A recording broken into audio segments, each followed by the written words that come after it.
The most painful silences are not the ones forced upon you. They are the ones you choose, because the truth costs too much. The night was completely still.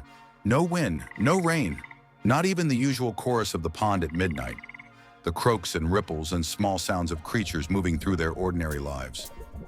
Just Tad, alone at the edge of the water, staring at nothing. In his chest, a weight that had no name yet. The kind that arrives before your mind has fully understood what your heart already knows is coming. His oldest friend had sat across from him 2 hours ago and asked him something. Something small on the surface. Just a detail. Just one agreed upon memory. Just one morning where Tad would say he was somewhere he was not. Just a lie. For Reed, the frog who had been there the first time Tad missed a jump and didn't laugh. The frog who had sat with him through the worst winter the pond had seen in a decade. The frog whose lily pad had always had space on it. No questions, no conditions, just room. That frog was now asking Tad to lie to the king, and Tad had one night to decide what kind of frog he actually was. Reed was Tad's oldest friend, the kind of friend who existed before the adult versions of both of them had fully formed. They had grown up on the same lily pad, learned to jump in the same shallow water, failed and recovered, and failed again in front of each other so many times that there was no performance left between them. That kind of friend, the kind you would do almost anything for. And that word, almost, is where the whole story lives. The king of the pond was old but not weak. He had governed the water for 20 years with a particular combination of fairness and expectation that kept the pond honest. He did not tolerate dishonesty. Every frog knew this. It was not a rumor or a warning. It was simply the weather of the pond, a known condition of living there. When the eastern fish supply began disappearing, the king called every elder frog to account. Where had it gone? Who had managed it? Who was responsible? Reed had been responsible. Reed had also, over the course of 6 quiet months, been diverting a portion of it. Not out of greed exactly, but out of the particular desperation of a frog whose family was struggling in ways he was too proud to ask for help with. Small amounts, careful amounts. The kind that only become visible when someone with the king's eyes goes looking. The king was looking. And the night before the full council gathering, Reed came to Tad. Not to confess, not to ask for advice, to ask Tad to confirm a false story. A simple thing, Reed said. Just agree on a detail. Just say you were there when you were not. Just give the lie one more leg to stand on so it can survive the morning. Nobody will know, Reed said, and I will lose everything if you don't. Tad did not sleep that night, not 1 hour.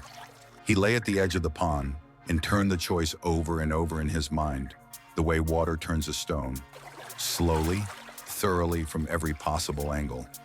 Every frog reading this knows exactly how that night felt, because it is not really a choice between right and wrong. Every creature alive knows right from wrong. It is a choice between 2 different kinds of pain. The pain of watching someone you love face consequences you could have softened, against the pain of becoming someone who lies to a king for a friend, and then has to live inside that version of himself for the rest of his life. The first pain is sharp, fast, located outside you. The second pain is slow, quiet, and it lives in the place where your self-respect used to be. Tad understood both of them completely by the time the sun began to rise.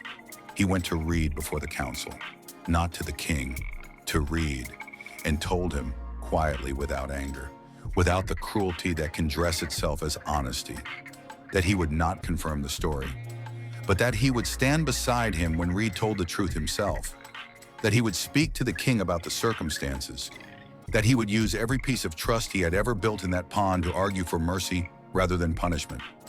What he would not do was lie.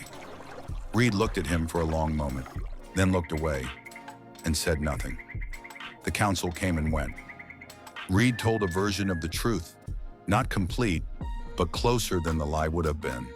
The king was not lenient, but he was not without understanding. The outcome was hard and fair in the way that honest outcomes usually are. Nothing clean about it, nothing satisfying, just real. Tad and Reed did not speak for a long time after. That silence was the price, and Tad paid it without pretending it was cheap. Years later, someone asked Tad if he regretted it. He thought about it honestly, the way he always thought about difficult things, slowly and without rushing toward a comfortable answer. "I regret that those were the only two choices," he said finally. "But between them, no. Because the frog who would have lied that morning is not someone Reed would have actually wanted beside him for the rest of his life, and not someone I could have lived inside. There is a Reed in every pond, a friendship that one day hands you something heavier than friendship was ever supposed to carry, a moment where loyalty and honesty stop pointing in the same direction, and you have to decide, in one night with no clean answer available, which one is really you." Most frogs never talk about what they chose or what it cost them. Tad did, and his name, to the frogs who heard the story, became shorthand for something that has no clean word in the pond's language: the courage to love someone honestly, even when honest love is the hardest thing in the water. Stay with us. The pond has more stories to tell.